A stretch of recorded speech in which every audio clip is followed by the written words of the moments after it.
আসসালামু আলাইকুম প্রিয় শিক্ষার্থীবৃন্দরা, আমি আব্দুল মোহাম্মদ সালেহ। প্রথমে সবাইকে ধন্যবাদ জানিয়ে নিচ্ছি আমার এই ইউটিউব চ্যানেলে যুক্ত হওয়ার জন্য। প্রিয় শিক্ষার্থীবৃন্দরা, আজকে ইংরেজি বিষয়টা নিয়ে একটু কথা বলব। আসলে ইংরেজি বিষয়টা আমাদের ভয়, আতঙ্কের, চিন্তার কারণ হলো কেন? কারণ আমরা নিজেরাই, পাশাপাশি আমাদের যে শিক্ষা ব্যবস্থা রয়েছে এটা, এবং আমাদের শ্রেণীকক্ষে যে শিক্ষাদান ব্যবস্থা রয়েছে এটা অন্যতম একটা কারণ। আমাদের শ্রেণীকক্ষে শিক্ষাদান ব্যবস্থাটা অনেকটাই প্রাচীনতম পদ্ধতি, পাশাপাশি এখনো আমাদেরকে বই থেকে রুলস মুখস্থ থেকে শুরু করে বিভিন্ন প্যারাগ্রাফ, সামারি ইত্যাদি মুখস্থ করানো। একটা সময় শেষে এগুলো ভুলে যাওয়াটাই স্বাভাবিক। এখন আমাদের করণীয় হচ্ছে আধুনিক কৌশলগতভাবে কিভাবে ইংরেজিটা শিখতে হবে এবং এগুলা কিভাবে আয়ত্তে রেখে শ্রেণীকক্ষে পাশাপাশি পরীক্ষার কক্ষে ভালো ফলাফল করা যায় এই চিন্তা করা। একটা উদাহরণের মাধ্যমে বুঝুন।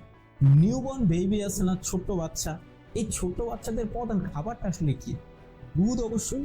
কিন্তু আমরা যদি তাদেরকে পৃথিবীর সবচেয়ে দামি খাবারটা তাদেরকে খেতে দিই, কি হলো? তাদের মুখটা পুড়ে যাবে না? ঠিক তেমনই আমাদের যে ছোট সোনামণিরা রয়েছে তাদেরকে ইংরেজি শেখানোর ক্ষেত্রে একদম বেসিক লেভেল থেকে শেখানোর কথা ছিল না, কিন্তু আমরা তা না করে তাদেরকে প্রথমেই মুখস্থ নির্ভরতা দিয়ে শুরু করছি, এবং একটা পর্যায়ে গিয়ে তারা এই মুখস্থগুলোকে আর মনে রাখতে পারে না, ভুলে যায়, এবং পরীক্ষার কক্ষে গিয়ে তারা আর ভালো ফলাফল করতে পারে না। আর এইসব কারণেই আমাদের শিক্ষার্থীরা আজকে আধুনিক পৃথিবীর সাথে তাল মিলিয়ে চলতে পারছে না ইংরেজি বিষয়টা। ইনশাল্লাহ এই ভয় আর থাকবে না।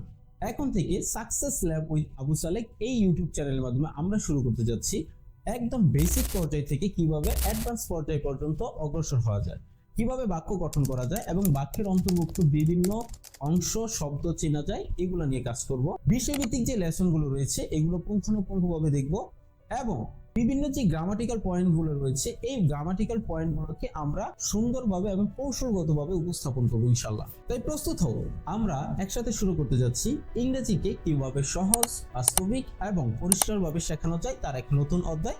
ইনশাল্লাহ আমরা পারবো, আর তোমরাই হবে তার প্রমাণ।